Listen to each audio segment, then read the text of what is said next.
My name is Anisa Callis, and I work with the Robotics Institute of Summer Scholars and my professor Jack Mosdow to produce this project titled Using Log Data to Improve RoboTutor, a Multi-Arm Bandit Approach. In this project, we use a multi-arm bandit approach to improve RoboTutor's efficacy, measured as students' progress per hour of use. So what is RoboTutor?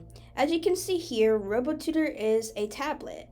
And this photo illustrates two students in Tanzania using RoboTutor, which is an intelligent tutor system tablet that teaches students numeracy and literacy. How is it intelligent? It uses adaptive learning. So RoboTutor offers activities at a student's level, and the student chooses the activities to play, and RoboTutor adjusts the level based on performance. So if the student needs a harder question, it gives them a harder question, and if they need an easier question, it gives them an easier question. So for this project, we wanted to focus on how RoboTutor can improve the sequence of activities it provides to students. A different activity matrix is used for each arm or version, and each arm is a sequence of activities. So our objectives for this project were to drive a multi-arm bandit algorithm on two versions of RoboTutor to see which version produces the best results that measures the students are learning. In this case, we measure student learning by how many activities they are able to complete per hour of use.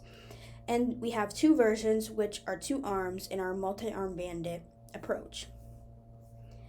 So what is multi-arm bandit? And the simplest example is slot machines. So imagine you have two slot machines and you want to see which machine produces the highest reward. So with just two machines and one person, that would be easy. You can just pull the machines as many times as you want to get an estimate of which one produces the highest reward over time. However, with more than one machine, it can become a hassle for one person. So that's where multi-arm bandit comes in, as it selects the arms over and over based on a specified exploration versus exploitation rate, and gives feedback on which arm should be selected. So in our case, the arms are the two different versions of RoboTutor. So how is this actually calculated? In this experiment, we use the upper confidence bound algorithm called UCB. And what happens is UCB initially pulls each arm once. So in this case, it initially pulls the reward for each version of RoboTutor, which, as I mentioned previously, is measured by number of activities completed per hour of use. And afterwards, it picks the arms based on this function here, the argmax function, which takes the mean up until that point. So this would be the mean of each session up until the point.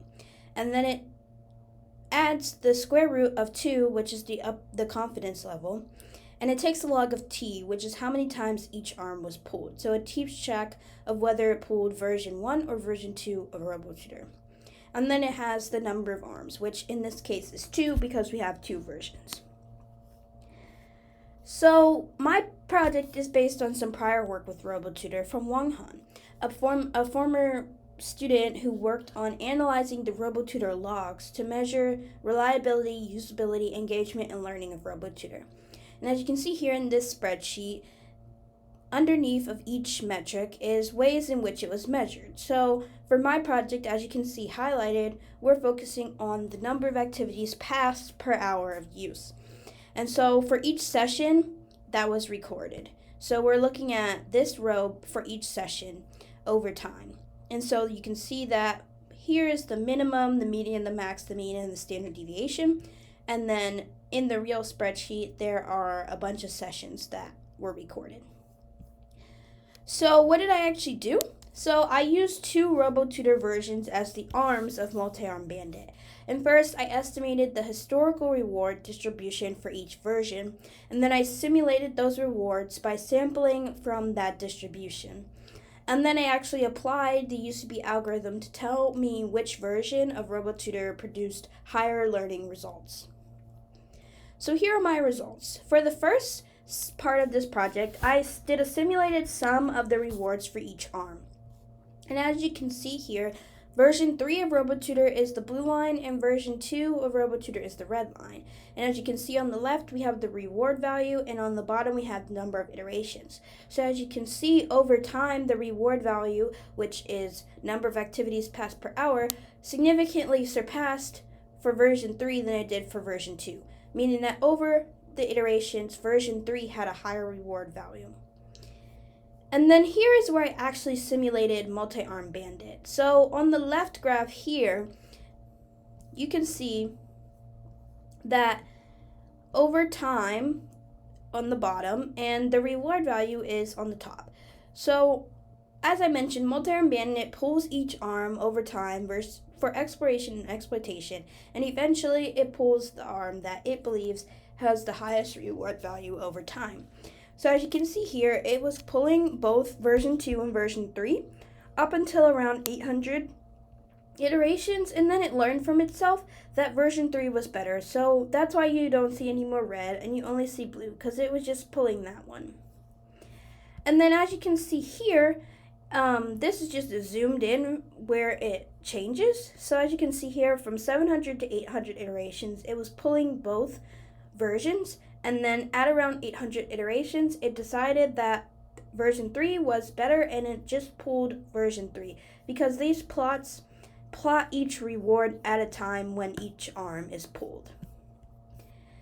So that leads us to our conclusion. So the results from the simulated sum of rewards and the simulated MAB behavior suggest that version 3 of RoboTutor performed better and had higher amount of learning for each session that was collected.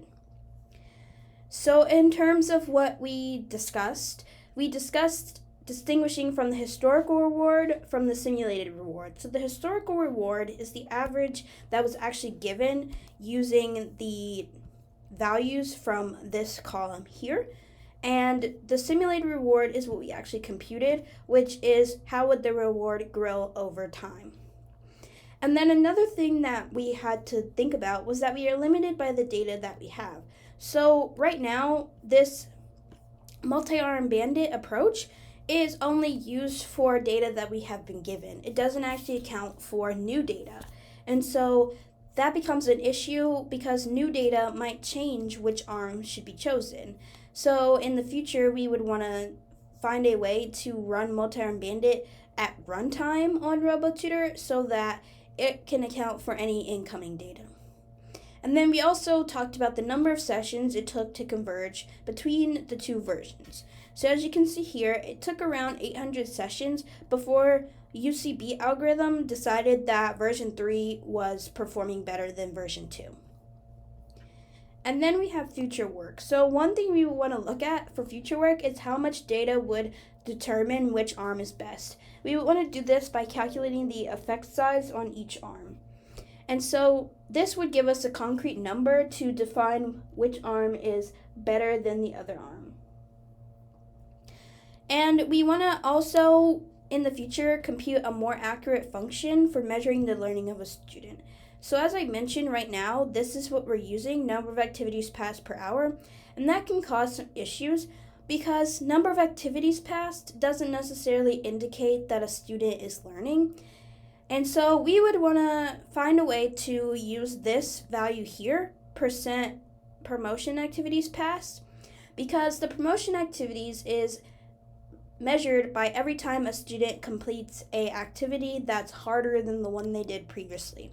So that could be a better metric for learning, given that if a student is completing a harder activity, they learned from the activity they did previously. So in the future, we would want to use this metric instead of using just the number of activities passed per hour. So finally, I'd like to make acknowledgments to this project. I did it in conjunction with Jack Mostow and the Robotics Institute of Summer Scholars, and I would like to thank them for their funding and contributions. And that's the end of my project.